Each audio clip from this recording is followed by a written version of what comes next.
امام ابو زرع رحمہ یہ امام بخاری کے ہم پلہ امام ہیں، کوئی چھوٹا امام نہیں، ان جیسے ورع، تقوی، کمال حدیث میں امام ابو زرع رحمہ اللہ، ان کے پاس ایک بندہ آیا،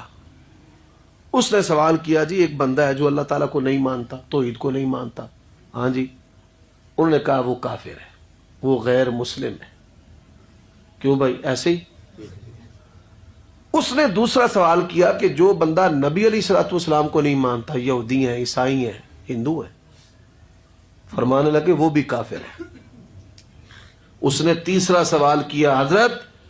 جو صحابہ کرام کے ایمان کو نہیں مانتا،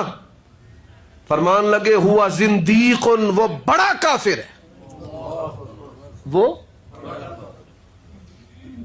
اب ہونا تو یہ چاہیے کہ جو اللہ کو نہیں مانتا بڑا کافر، جو پھر مصطفیٰ علیہ السلام کو نہیں مانتا اس کے بعد کافر، جو صحابہ کو نہیں مانتا ان کے ایمان کو نہیں، پھر اس کے بعد اس کا درجہ۔ یہی سوال اس نے کیا کہ آپ حد کو تجاوز تو نہیں کر گئے؟ فرماتے اللہ بھی حق ہے، اللہ کی کتاب قرآن بھی حق ہے، مصطفیٰ بھی حق ہے، مصطفیٰ کی سنت بھی حق ہے،